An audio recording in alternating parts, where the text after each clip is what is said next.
Nuevamente con ustedes, hoy domingo 30 de mayo, desde Toronto, Canadá. Voy a tocar un tema que está siempre en discusión y le he titulado El supuesto comunismo de Venezuela.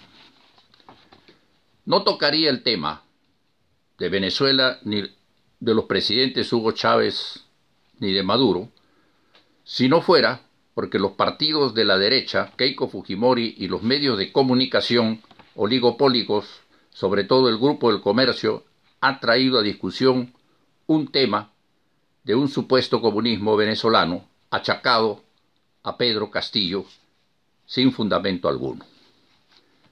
Además, por haber invitado al terrorista guarimbero Leopoldo López, un criminal callejero con varias víctimas en su haber, en su afán de derrocar al presidente constitucional Nicolás Maduro.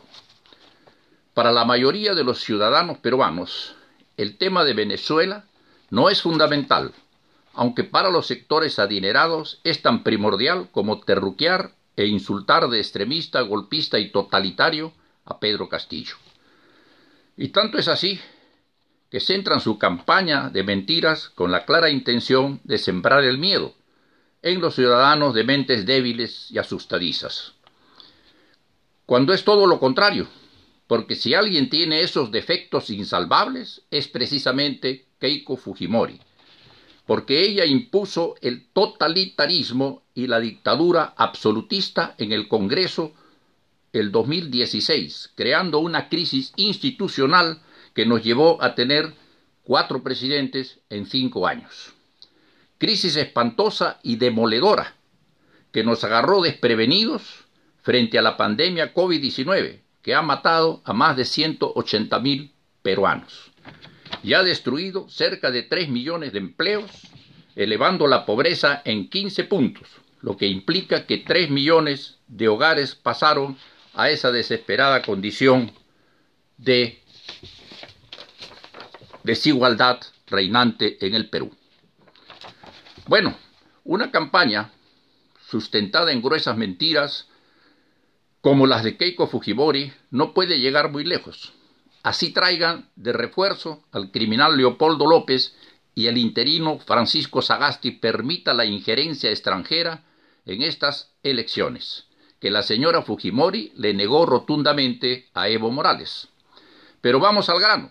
La revolución bolivariana iniciada por Hugo Chávez, seguida por Nicolás Maduro, no tiene nada de comunista. Primero y ante todo porque ambos líderes son cristianos declarados, por tanto ideológicamente no comunistas. Y en segundo lugar porque la propiedad de los grandes consorcios empresariales continúan siendo privados y no estatales. Y solo la petrolera PDVSA, una industria estratégica del petróleo, ha sido nacionalizada. Esa es la realidad actual desde el punto de vista de la propiedad y la ideología.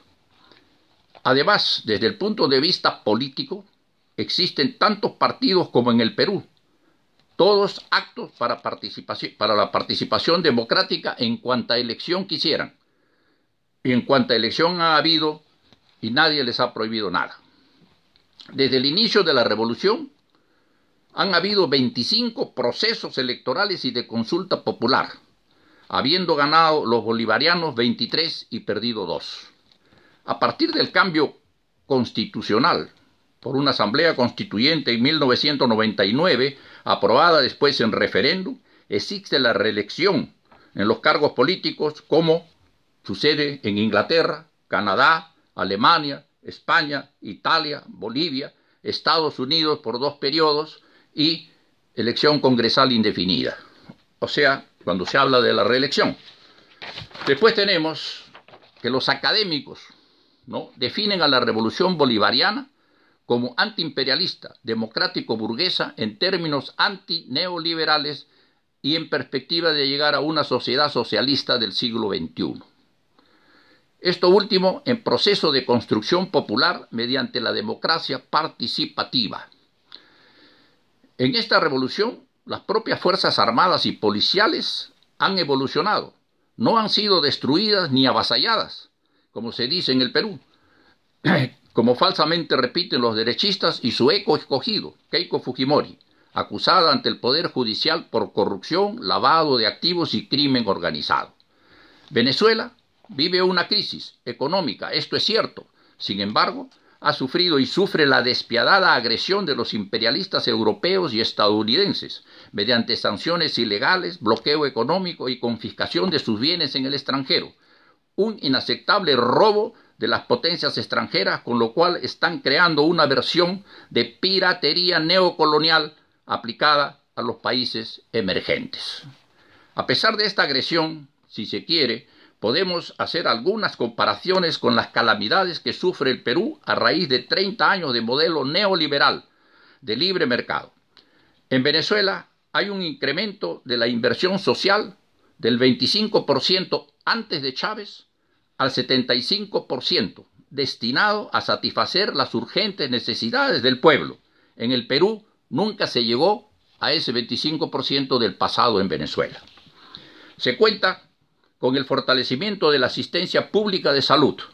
La misión Barrio Adentro ha logrado a la fecha atender 2 millones de consultas, 1 millón de exámenes y 3 millones de intervenciones quirúrgicas, totalmente subsidiadas por el Estado venezolano. Este sistema de salud nacional ha sido fundamental para enfrentar la pandemia del COVID-19. A diferencia de la crisis mundial sanitaria, Venezuela, gracias a las políticas sanitarias y educativas gratuitas, logró el 95% de la recuperación de los contagiados y apenas 1.594 muertes en lo que va de la pandemia. Y en el Perú tenemos más de 180.000 muertos. Se han creado las misiones educativas. Con la misión Robinson se logró alcanzar el hito de una Venezuela al 100% alfabetizada. Con la misión Rivas de educación secundaria completa se han graduado 1,5 millones de estudiantes, mientras que con la misión Sucre de la educación superior han otorgado más de 800.000 títulos profesionales. Este sistema de misiones educativas es de acceso gratuito para todos. La matrícula escolar en los niveles básicos y secundarios registra 8.764.000 estudiantes y en el nivel superior universitario posee 3.100.000 estudiantes. En cuanto a los ancianos, el 100% de adultos mayores están pensionados. Con la revolución se ha alcanzado la protección de 5 millones de pensionados, es decir, el 100% de esta población adulta, garantizando este derecho fundamental. La cifra se contrasta con la Cuarta República, anterior a Chávez, que solo alcanzó a pensionar a 380.000 personas. Derecho a una vivienda digna. Se ha construido más de 4.500.000 casas y apartamentos, de los cuales 3 millones son nuevos y 1,5 millones son remodelados. Mientras que durante la administración neoliberal y capitalista que dominó y desmanteló la riqueza del país, se construyeron apenas 1 millón de hogares en todo el pasado. Con la gran misión Vivienda Venezuela se estima que llegará a la meta de 5 millones de hogares dignos para abrazar a más familias vulnerables. La consolidación del Estado democrático y participativo. En 22 años se ha llevado a cabo 25 comicios electorales, donde el pueblo venezolano ha respaldado con su voto en 23 de ellos, en 23 ocasiones, a la revolución bolivariana. Ahí está la participación y la democracia y la institucionalidad. Aumentos salariales, la alimentación y la protección del poder adquisitivo de los trabajadores en medio de la crisis es una prioridad para la revolución. En 21 años se han decretado 53 aumentos salariales, debido inclusive al deterioro económico producto de la agresión imperialista de las sanciones arbitrarias y el bloqueo. El ingreso per cápita del PBI en Venezuela fue el año 2020, el año pasado, de $10.238 y en el Perú apenas alcanzó en ese mismo 2020 $6.268. Es cierto que en Venezuela el ingreso per cápita del año 2015 bordeaba $15.000, pero el bienestar social del pueblo venezolano ha sido golpeado por las medidas coercitivas por el autodenominado o autonombrado por Trump Juan Guaidó, que han secuestrado los recursos del Estado venezolano, reduciendo la capacidad económica de la nación, lo que ha derivado en una caída del poder adquisitivo de los trabajadores. Como querían saber del supuesto comunismo venezolano, pues ya lo tienen, en blanco y negro. Y yo lo he tocado porque la derecha cavernaria peruana y su eco, Keiko Fujimori, están con la cantaleta de las mentiras. Aunque, como siempre repito, el Perú no tiene por qué imitar a nadie. Todo proceso histórico tiene sus propias características y cada nación latinoamericana tendrá las suyas. Latinoamérica tiene sus propias características. Eso es todo por hoy y nos vemos. Hasta la próxima.